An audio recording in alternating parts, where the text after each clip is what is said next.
تو لیکن اکا دکا رہ بھی گئے، وہ میرے تک بھی کوئی پہنچ گیا، تو میں نے بطور ثبوت، یہ اللہ کی تدبیریں ہیں، کام ہے، وہ چاہتا تھا کہ میں لوگوں کو دکھاؤں کہ یہ کیا دلیل ہے۔ مرزا بشیر الدین محمود احمد 1914 ہے، لوگ لکھتے ہیں اس کو مسلم موعود، تو پھر وہ جلواتا ہے اور رسالوں کو، پھر 30 سال نام نہاد خلیفہ بن کر، خلیفہ ثانی بن کر جماعت پر قبضہ کر کے قیادت کرتا ہے، اور لوگوں کو جانچتا ہے کہ لوگوں کی اس پیشگوئی کے بارے میں کیا رائے ہے، سوال کرتا ہے صاحب علم جو احمدی تھے اس وقت۔ پھر 1944 میں ایک نفسانی اور جھوٹی خواب کی بنا پر پھر دعویٰ کرتا ہے مسلم موعود ہونے کا۔ تو یہ میں کہہ رہا ہوں کہ یہی جو اصحاب الفیل کا جو الہام ذکی غلام اور اس کے دیگر صفاتی ناموں کے ساتھ اللہ نے مرزا صاحب پر نازل کیے، اسی ذکی غلام کو یوسف بھی اللہ نے قرار دیا ہوا ہے۔ خاکسار کا جو کتاب ہے غلام مسیح عظمیٰ، اس کے پہلے حصے میں ہی غالباً ایک چیپٹر جو ہے غالباً پہلا ہی حصہ ہے، تو اس میں آپ دیکھ سکتے ہیں، وہاں نے بڑی تفصیل سے میں نے بتایا ہوا ہے، وہ الہام لکھے ہوئے ہیں جن میں اللہ تعالیٰ نے ذکی غلام کو یوسف کا نام دیا ہوا ہے۔ تو میں نے ابھی الہام پڑھا ہے کہ اس الہام کے ساتھ بھی اللہ نے پھر یہ علم تر کیف فعل ربک باصحاب الفیل الم یجعل کیدہم فی تضلیل، یہ سارا اللہ نے نازل کیا۔ وجہ کیا تھی؟ اللہ کو علم تھا کہ جو اللہ کے گھر کے ساتھ ابرہہ نے پروگرام بنایا تھا مٹانے کا، اللہ جانتا تھا کہ میرا یہ بندہ جس کو میں نے چلہ ہوشیارپور میں اس کی تضرعات دعائیں سن کر ایک نشان رحمت، ایک ذکی غلام کی خبر دی ہے جو کہ مسلم موعود ہوگا اس کی جماعت میں، اس کے بعد آئے گا، میں نے وہ نشان کے طور پر دیا ہے، تو اس پیشگوئی کے متعلق اس کی اولاد، اس کی بیٹے نے کیا کرنا ہے۔ تو یہ اللہ کو تو علم ہے، اللہ علیم اور خبیر ہے۔ مرزا صاحب سے کو کوئی علم نہیں تھا کہ نہ اس کے ساتھ جو ساتھی تھے سارے ان کو کوئی علم نہیں تھا کہ کیا ہونے والا ہے آئندہ زمانے میں، اللہ کو علم تھا۔ تو ہم دیکھتے ہیں کہ آخری جو الہام ہے ذکی غلام کے حوالے سے ابھی میں نے پڑھا ہے، اس میں بھی پھر یہ الفاظ آتے ہیں جو میں نے پڑھی ہیں کہ علم تری کیف فعل ربک باصحاب الفیل، یعنی پہلے آتا ہے سأحب اللہ کا غلام زکیہ رب حب لی ذریۃ طیبہ انا نبشرک بغلام اسمہ یحییٰ علم تری کیف فعل ربک باصحاب الفیل، یعنی ہم تجھے ایک ذکی غلام کی بشارت دیتے ہیں، اے ہمارے رب، اے میرے رب مجھے نیک ذریت، نیک اولاد بخش، میں تجھے ایک غلام کی بشارت دیتا ہوں جس کا نام یحییٰ ہوگا۔ کیا تو نے نہیں دیکھا کہ اصحاب فیل نے کے ساتھ تیرے رب نے کیا سلوک کیا تھا؟ یہ سارے اس آخری الہام کے ساتھ بھی یہ اللہ نے کیا ہوا ہے، اور اس کی وجہ میں بتانے والا ہوں آج کے اس خطبہ جمعہ میں۔ اس کی وجہ یہ ہے کہ اللہ کو علم تھا کہ جس طرح پیارے نبی صلی اللہ علیہ وسلم کی پیدائش سے پہلے، آج سے 1500 سال پہلے، ایک بدبخت ابرہہ نامی جو یمن کا گورنر تھا یا بادشاہ تھا، وہ خانہ کعبہ کو گرانے آیا تھا، مٹانے آیا تھا۔ اور ابھی میں نے حضرت مرزا غلام صاحب کا حوالہ پڑھا ہے کہ اصحاب فیل جو ہے، اس اللہ تعالیٰ نے مرزا غلام صاحب نے اس میں اس سورہ شریف میں اللہ تعالیٰ نے رسول وسلم کو خانہ کعبہ قرار دیا ہے۔ تو اسی طرح بعض اوقات اللہ تعالیٰ محاورتاً یہ باتیں کرتا ہے کہ اپنے بندوں کو اس قسم کی عزتیں دیتا ہے، جیسے کہ مرزا غلام صاحب کے متعلق بھی اللہ تعالیٰ فرماتا ہے، یہ جو حوالہ ہے تذکرہ میں ملتا ہے، جس میں اللہ تعالیٰ فرماتا ہے مرزا غلام صاحب کو مخاطب کر کے کہ تو میرے لیے میرے عرش کی طرح ہے، یا تو میرے لیے میری اولاد کی طرح ہے۔ حالانکہ وہ نہ اولاد ہوتی ہے نہ وہ عرش ہوتے ہیں، جیسے کہ محمد صلی اللہ علیہ وسلم کو خانہ کعبہ نہیں تھے، وہ ایک وجود تھے، پیدا ہوئے تھے۔ خانہ کعبہ تو ایک ایسا اللہ کا بنایا ہوا گھر تھا، ابراہیم صاحب نے بنایا تھا، وہ ایک الگ جگہ تھی، لیکن بعض اوقات محاورتاً اللہ تعالیٰ ایسی باتیں کر دیا کرتا ہے اپنے بندوں کو عزت دینے کے لیے، یا جن کو دی جاتی ہے اللہ تعالیٰ ان کو پھر محاورتاً یہ باتیں کہتا ہے کہ اے میرے بندے، تو میرے لیے میرے عرش کی طرح ہے، یا اے میرے پیارے نبی صلی اللہ علیہ وسلم محمد صلی اللہ علیہ وسلم، تو خانہ کعبہ ہے میرے لیے۔ تو یہ وہ اصالتاً تو نہیں ہوتے وہ، لیکن عزت کے لیے اللہ تعالیٰ اس قسم کے لفظ استعمال فرماتا ہے اپنے بندوں کے لیے. تو یہ میں کہہ رہا تھا کہ اللہ کو علم تھا کہ بدبخت ابراہ نے جو کام کرنا تھا 1500 سال پہلے آج سے، آن کی پیدائش سے 2 ماہ پہلے، کہ خانہ کعبہ کو، اللہ کے گھر کو مٹانے کے لیے اس نے آنا تھا، اور پھر اللہ تعالیٰ نے اس کو پکڑا. اور ابھی میں نے بتایا ہے، حوالہ بھی تفسیر کبیر کا جو حافظ ہیں ان کی میں پڑھ کر سنایا ہے، بشیر الدین محمود کا بھی ایک باز پڑھ کر سنایا ہے. تو وہ وہاں پر محمود نبی جو بڑا ہاتھی تھا، عجیب یہ بھی اتفاق ہے کہ وہ جو بڑا ہاتھی تھا، ہاتھیوں کا جو لشکر تھا، اس کا بڑا لیڈر ہاتھی تھا، اس کا نام محمود تھا. وہ بڑا مضبوط قسم کا بڑا ہاتھی تھا. تو ادھر بھی دیکھتے ہیں کہ وہ جو مرزا بشیر الدین محمود ہے، مطلب اس کا نام بھی محمود، اتفاق کہہ لیں، عجیب اس نے اتفاق ہیں کہ نام ان کا بھی رکھا گیا محمودی. تو یہ محمود نامی یہ بھی ہاتھی ہے قسم کا. مرزا غلام صاحب کے بعد جماعت احمدیہ پر، اس کی جماعت پر قبضہ کیا، پھر خود بخود بڑے مکر و فریب کے ساتھ خلیفہ ثانی بن بیٹھا، نام نیاد، خلافت تو ہے ہی کوئی نہیں، بن بیٹھا. پھر لوگوں کو پھر پڑھتا رہا، ریڈ کرتا رہا 30 سال تک. پھر اپنی نفسانی خواب کے مطابق پھر 1944 میں دعویٰ کر دیا مسلم موعود ہونے کا، جبکہ 1908 میں مخالفوں کو جواب دیتا پھر رہا ان کے اعتراضوں کا کہ یہ جو شخص ہے آئندہ زمانے میں پیدا ہوگا، ہم بھائیوں میں سے نہیں ہیں. تو اس میں کیا حرج ہے؟ جو اگر ہم بھائیوں میں سے نہیں پیدا ہوا، اللہ نے دیا، آئندہ دے گا، تو اس میں مرزا صاحب علیہ السلام پر کوئی اعتراض کیسے ہو سکتا ہے؟ یہ باتیں اس نے 1908 میں لکھی. صادقوں کی روشنی کو کون دور کر سکتا ہے، اس کا ان کا مضمون ہے. صفحہ غالباً انوار العلوم جلد 1 صفحہ 148 تا 152 پر یہ باتیں لکھی ہوئی ہیں. تو دیکھو 1944 میں یہی بندہ، وہی بندہ پھر وہ دعوے کرتا ہے مسلم موعود ہونے کے. یہ دعوے جھوٹے تھے. پھر 10 سال بعد اللہ تعالیٰ پھر ربا میں نماز عصر کے بعد مسجد مبارک میں پھر اللہ تعالیٰ پھر اس شخص کی بتین کو قطع کرتا ہے، اس کو بتانے کے لیے کہ تو ہے ہی مفتری اللہ. یعنی اللہ تعالیٰ نے سورۃ حاقہ میں مفتری اللہ کی جو سزا مقرر فرمائی ہوئی ہے وہ یہی ہے کہ اللہ مفتری جو ہوتا ہے اللہ پر جھوٹ بولتا ہے، جھوٹے الہام بناتا ہے، کہتا ہے اللہ نے مجھ پر نازل کیے، جب کہ اللہ نے نہ کی ہوں، اللہ اس کی بتین کو قطع کر دیتا ہے، اس کی شہرت کو کاٹ دیتا ہے. تو اس کی پھر کاٹی گئی، اور کاٹنے والا کوئی ایسے سامان پیدا ہو گئے کہ وہ بندہ آیا، اس نے حملہ اس کی پیٹ پر یا ٹانگ پر یا کسی اور جگہ پر نہیں کیا. حالانکہ بعض کو اللہ تعالیٰ کے بندے جو ہوتے ہیں وہ شہید بھی ہو جاتے ہیں اور زخمی بھی ہوتے ہیں. مثال کے طور پر حضرت عمر رضی اللہ تعالیٰ عنہ کو بھی کسی بدبخت نے شہید کیا تھا، لیکن حضرت عمر رضی اللہ تعالیٰ عنہ کی شہرت پر حملہ نہیں اس نے کیا تھا، پیٹ پر حملہ کیا. تو باہر اسی زخم کی وجہ سے وہ فوت بھی ہوئے، شہید بھی ہو گئے. تو لیکن دیکھو یہ کیا واقعہ ہوا. 10 مارچ 1956 کو ربا میں مسجد مبارک میں نماز عصر کے بعد کہ بتین مرزا بشیر الدین محمود کی بتین کو کاٹا اس شخص نے، اور پھر وہ زندہ رکھا اللہ نے کہ اس کے ماننے والے یہ چمچے ہیں اس کو شہید اعظم نہ بناتے پھریں.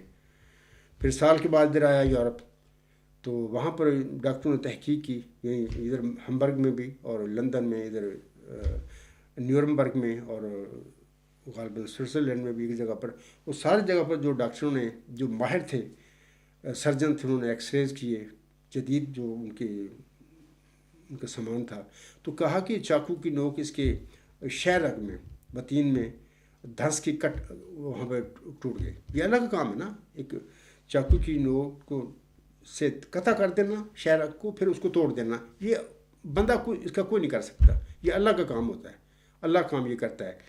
اور پھر اس کو زندہ رکھا، پھر ثابت کیا، بتا دیا بھی اس کی تو بتین قطع ہو گئی ہے.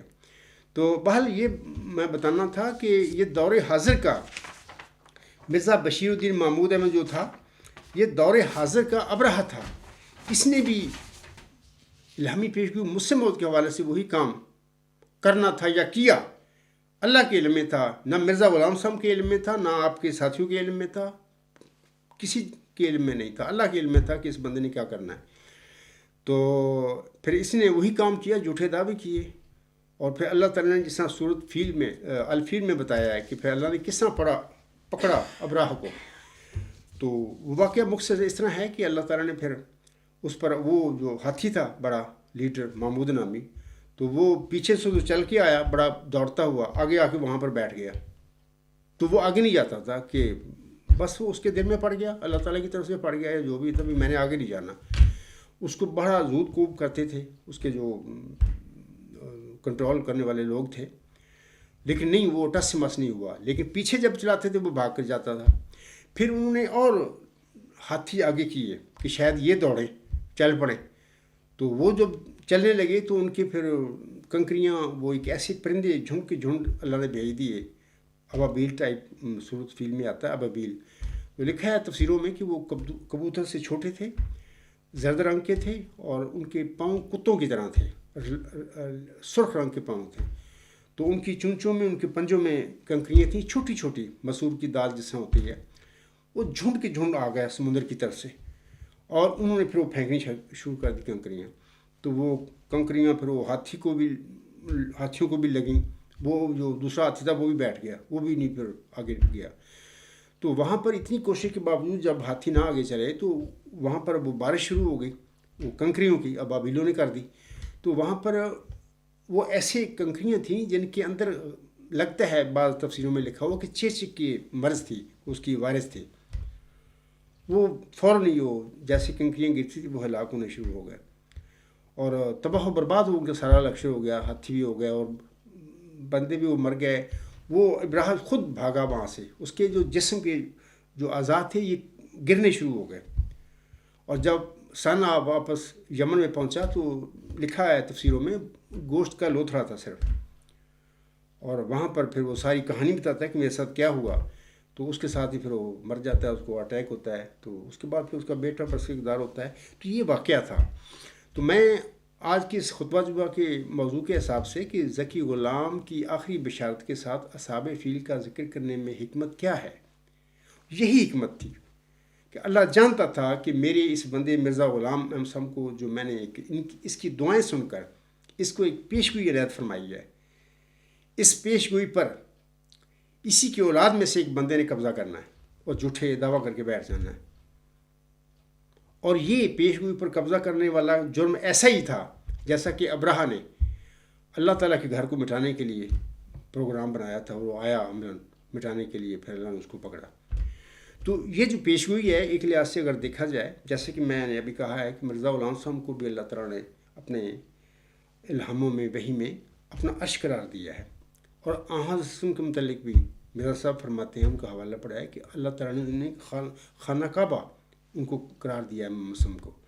اسی طرح یہ پیشگوئی ہے، اس کا جو مصداق اصل ہے، اصل مصداق کو تو اللہ جانتا تھا. اللہ نے کس کو بنانا ہے؟ دنیا نے تو بنانا ہی تھا، نہ مرزا بشیر الدین محمود نے بنانا تھا، نہ مرزا غلام صاحب نے بنانا تھا جن پر یہ پیشگوئی نازل ہوئی تھی. اس کا علم اللہ کو تھا، یہ اللہ کی امانت تھی جو نازل کی گئی مرزا غلام صاحب پر. اور اس کے مصداق کو اللہ نے ظاہر بھی کرنا تھا، بنانا بھی تھا اپنے وقت پر. تو مرزا بشیر الدین محمود نے اسی طرح ابراہا کی طرح کام غلط کیا اور اس پیشگوئی پر قبضہ کیا. پہلے تو یہ کہتا رہا کہ نہیں، ہم میں سے کوئی بھائی بھی اس پیشگوئی کا مصداق نہیں ہے. پھر قبضہ کرنے کے بعد جماعت میں پھر اشاروں کے ناموں میں پھر کہہ دیا اپنے ساتھیوں کو کہ میرے متعلق یہ اعلان کر دو. انہوں نے تحریری اور تقریری اعلان کر دیے. پھر 30 سال کے بعد بڑی تیاری کے ساتھ پھر 1944 میں ایک جھوٹی خواب کی بنا پر دعویٰ کر دیا کہ میں وہ مسلم موعود ہوں، میں وہ ذکی غلام ہوں، میں وہ نشان رحمت ہوں. تو جب وہ تو تھا ہی نہیں، اللہ نے بطور لڑکا دیا ہی نہیں مرزا صاحب احسام کو. اس کا ثبوت وہ مبشر الہامی کلام ہے جو مرزا غلام صاحب پر نازل ہوتا ہے. تو یہ ثبوت میں تو نہیں نازل کی مرزا غلام صاحب پر یہ الہام. جس طرح قرآن کریم عظیم الشان کتاب محمد صلی اللہ علیہ وسلم پر نازل ہوئی، اسی طرح وہ 13 یا 14 الہامی بشارتیں ہیں جو مرزا غلام صاحب پر اللہ نے نازل کی. اللہ کا کلام ان پر نازل ہوا. اور ایک فارسی کا شعر ہے، آخر میں وہ نازل ہوا تھا، یہ درگاہ خدا مردے بسد اعزاز می آیت، مبارک بادت اے مریم کہ عیسیٰ باز می آیت. خدا کی درگاہ سے ایک مرد بڑے اعزاز کے ساتھ آتا ہے، اے محمدی مریم مرزا غلام احمد تجھے مبارک ہو کہ عیسیٰ دوبارہ آتا ہے. تو یہ وہ شخص عیسیٰ ہے. وہ پوری الہامی پیشگوئی جو مفصل پڑھے، اس کا ذکی غلام نہ نشان احمد اس کو کہا، جیسا کہ سورۃ مریم میں موسی مریم کے متعلق ساری باتیں ہیں وہی ملتی ہیں مرزا غلام صاحب پر جو الہامی کلام نازل ہوا. اور اس کو ذکی غلام، نشان رحمت، حلیم غلام، اور پھر مظہر الحق والعلا کا ان اللہ نزل من السماء، فرزند دل بند گرامی ارجمند، مظہر الاول والآخر، یہ ساری باتیں اس میں موجود ہیں ساری باتیں، تو اتنی عظیم پیش گوئی ہے کہ مرزا بشیر الدین محمود نے 1908 میں تو یہ کہہ دیا کہ ہم بھائیوں میں سے کوئی بھی اس کا مصداق نہیں ہے، لیکن ظاہر ہے کہ اتنی زبردست پیش گوئی تھی کہ وہ بس یعنی بدنیت ہو گیا اس پیش گوئی پر کہ میں بھی اس کا قبضہ کر لوں. جماعت تو میں نے قبضہ کر لیا، لوگوں نے میری بیعت کر لی، اب سب کچھ میرے ہاتھ میں ہے. اللہ تعالیٰ بھی فارغ، مرزا غلام صاحب بھی فارغ، آنسم بھی فارغ. لوگوں کو کیا پتہ ہے، وہ تو بیٹھے ہوئے ہیں بیعت کر کے آگے سن رہے ہیں کہ حضرت صاحب یہ فرما رہے ہیں، تو حضرت صاحب اپنا کام کر رہا تھا اندر. تو باہر پھر یہ میں کہنا چاہتا ہوں کہ جس طرح اللہ تعالیٰ نے ابرہہ کو اس کے بد ارادے میں ناکام کرنے کے لیے پکڑا، تباہ و برباد کر دیا اس کے ہاتھیوں کو، اس کے لشکروں کو، وہ خود بھی مر گیا، واپس چلا گیا، مر گیا. اسی طرح اللہ تعالیٰ نے مرزا بشیر الدین محمود کو بھی، جو اس نے یہ ظلم کیا ہے اس پیش گوئی کے حوالہ سے، اللہ تعالیٰ نے پکڑنا تھا، اسی طرح پکڑنا تھا جیسے ابرہہ کو پکڑا تھا. اور یہ الہام جو نازل ہوتے ہیں ان سے پتہ ملتا ہے کہ چلہ ہوشیارپور میں جو نازل ہونے والی پیش گوئی ہے اس کے حوالے سے مرزا بشیر الدین محمود احمد دراصل دور حاضر کے ابرہہ تھے. انہوں نے وہی کام کیا جو پہلے 1500 سال پہلے ابرہہ نے خانہ کعبہ کو مٹانے کے حوالے سے یہ غلط کام کا پروگرام بنایا تھا. اسی طرح یہ بھی بنا کے بیٹھے ہوئے ہیں. تو انہوں نے دعویٰ کیا، پھر بطین اللہ نے قطع فرما دی. تو اس کے بعد پھر وہ 8-10 سال پھر وہ زندہ تو رہا، اللہ نے رکھا تو رہا نا. اللہ چاہتا تو موقع پر فوت کر دیتا، اگر موقع پر فوت اللہ کر دیتا پتہ ہی نہیں لگتا، اس کے چیک اپ ہی نہ ہوتا تھا، لوگوں نے کہنا تھا شہید اعظم. اللہ نے اس بات کی بھی وضاحت کر دی کہ کوئی شہید نہیں، بطین قطع کی ہے شخصی، اور یہ مفتری اللہ ہے. تو بہرحال وہ پھر 1965 میں غالباً نومبر میں فوت ہوا، کسی مہینے میں فوت ہو گیا. تو اس طرح اللہ تعالیٰ نے یہ جو الہام نازل فرمائے ذکی غلام کے حوالہ سے، اور اس کے دیگر صفاتی نام جو ہیں، اور 2 جگہ پر میں نے یہ پڑھ بھی دیے ہیں وہ بشارتیں الہامی، جن میں اللہ تعالیٰ نے الہامی بشارتوں کے ساتھ وہ جو علم تر کیف فعل ربک باصحاب الفیل علم یجعل کیدہم فی تضلیل، یہ آیات بھی نازل فرما دیں.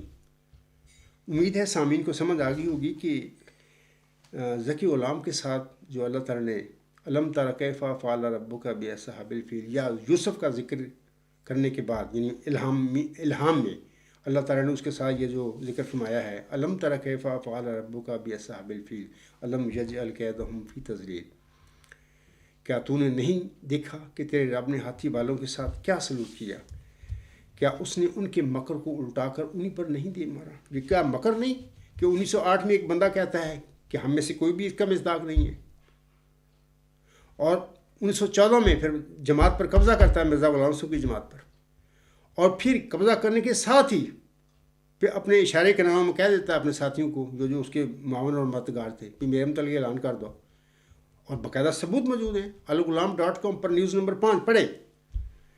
پھر 30 سال وہ لوگوں کو ججمنٹ کرتا رہا بھی لوگوں کا کیا خیال ہے، باقاعدہ چودھری ظفر اللہ سے سوال کیے اور بڑے سارے علماء سے سوال کرتا رہا بھی کیا ہے پیش گوئی ہے، لوگوں کو بلکہ کہ جانچتا رہا بھی ان کا کیا خیال ہے اس پیش گوئی کے بارے میں. اپنے بھائیوں کو بھی خوش کرتا رہا، ان کو ایک کو بنا دیا قمر الانبیاء، اور ایک اپنے بیٹے کے لیے نافلہ موعود کا تجویز کر لیا. یعنی اس پیش گوئی کی ساری صفاتی نام بھی، حالانکہ وہ ایک ہی وجود ہے نشان رحمت ذکی غلام، جس کے یہ ساری صفاتی نام ہیں، وہی یوسف ہے، اور وہی حلیم غلام ہے، اور وہی علیم غلام ہے. اللہ فرماتا ہے اس کے مطابق وہ سخت ذہین و فہیم ہوگا، دل کا علیم، اور علوم ظاہری و باطنی سے پر کیا جائے گا. یہ نبیوں کے نام ہیں، علیم غلام، حلیم غلام، یعنی حضرت اسحاق علیہ السلام اور حضرت اسماعیل علیہ السلام. اس طرح یوسف علیہ السلام اللہ کے برگزیدہ نبی تھے. اس طرح یحییٰ بھی اللہ کا برگزیدہ نبی تھا، اس کی بشارت ہوئی تھی زکریا علیہ السلام کو. اس طرح ذکی غلام موسی مریم کو بشارت دی گئی، کماری کو پھر دیا اس کا نام اللہ نے مسیح عیسیٰ ابن مریم رکھا، اور کلمۃ اللہ اسے قرار دیا. تو یہ ساری باتیں تھیں جو میں چاہتا تھا کہ آج اپنے اس خطبہ میں آپ لوگوں کو بتاؤں کہ دور حاضر کے اگر دیکھا جائے پیش گوئی مسلم موت کے حوالے سے، کہ جو 1500 سال پہلے ابرہہ نے اپنے گرجے کے گرنے کا بدلہ لینے کے لیے خانہ کعبہ کو مٹانے کا جو اس نے بد پروگرام بنایا تھا، اور اس کے نتیجے میں پھر اللہ تعالیٰ نے اس کو ذلیل و رسوا کیا اور ہلاک کر دیا تھا. وہ سارا واقعہ سورۃ الفیل میں بیان کیا گیا ہے. اور مرزا غلام صاحب کے مبشر الہامی کلام جو ذکی غلام کے حوالے سے آپ پر نازل ہوا، اور آخری بطور خاص آخری ذکی غلام کی بشارت جو ہے اس کے ساتھ پھر سورۃ فیل کی ان دونوں آیات کا ذکر کرنا کہ الم تر کیف فعل ربک باصحاب الفیل الم یجعل کیدہم فی تضلیل. یہ بتاتا ہے ہمیں کہ اس پیشگوئی کے حوالے سے بھی کوئی بندہ، کوئی بدبخت وہی کام کرنے والا تھا جیسا کہ پہلے 1500 سال پہلے ایک ابرہ نامی ایک شخص نے خانہ کعبہ کو مٹانے کے لیے ایک چال چلی تھی اور ایک مکر کیا تھا، اس کو گرانے آیا تھا.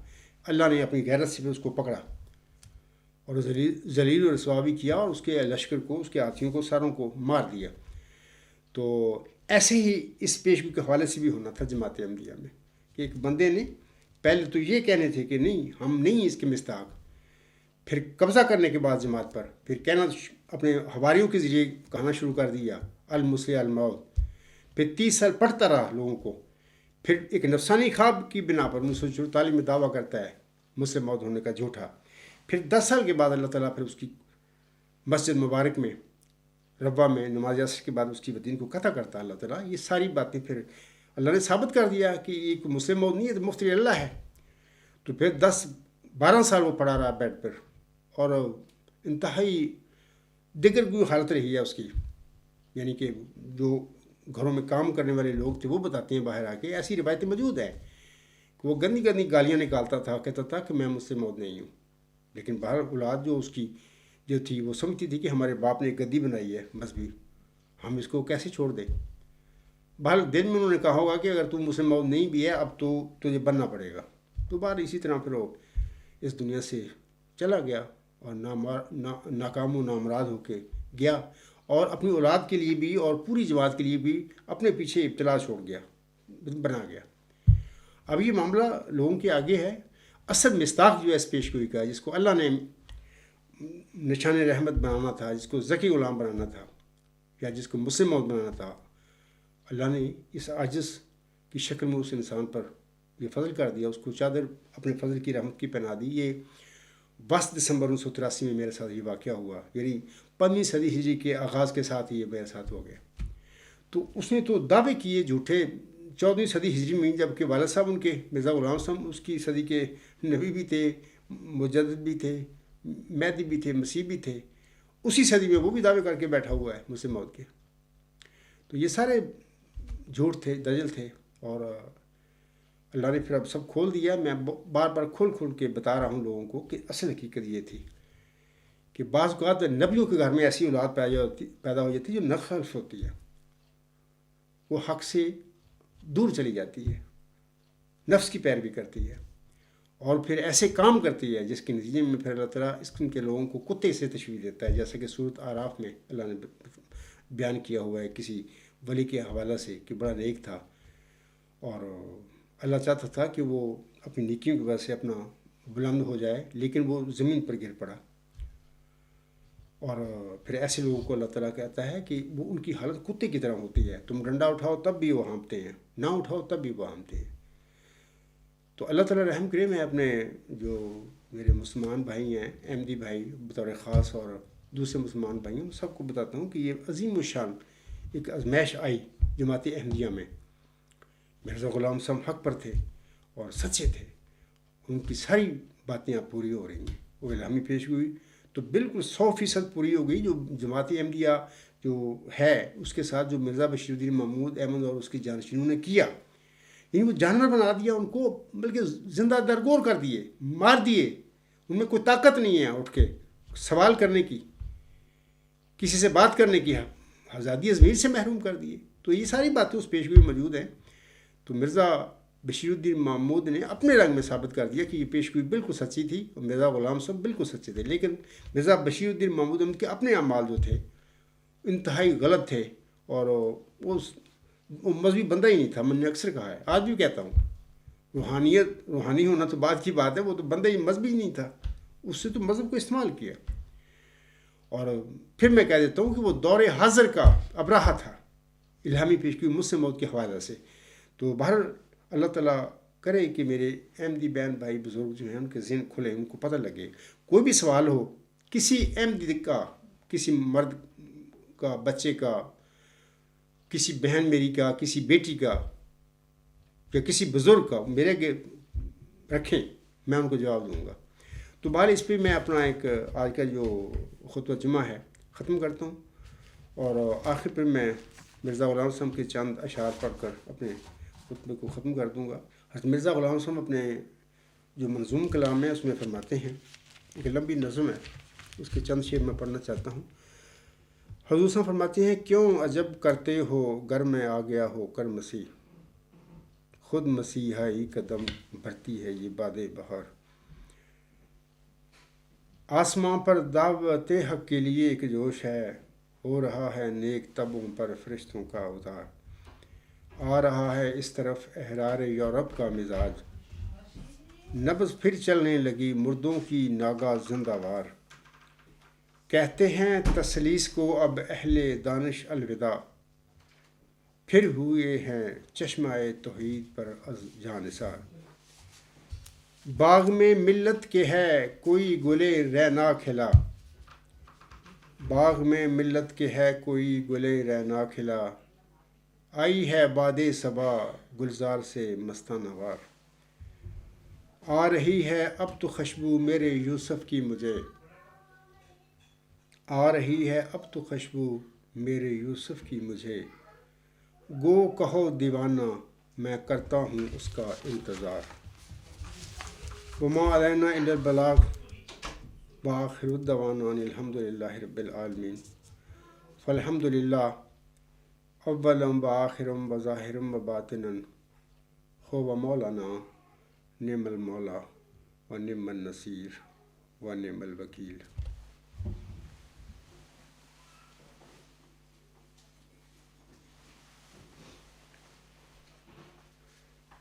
الحمد للہ نحمده ونستعینه ونستغفره ونؤمن به ونتوکل علیہ ونعوذ باللہ من شرور انفسنا ومن سیئات اعمالنا. من يهده الله فلا مضل له ومن يضلله فلا هادي له. ونشهد أن لا إله إلا الله ونشهد أن محمدا عبده ورسوله.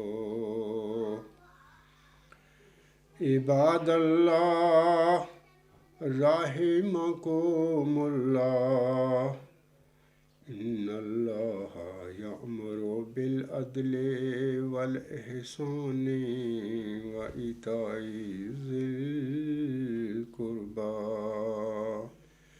وینہی عن الفحشاء والمنکر والبغی یعظکم لعلکم تذکرون.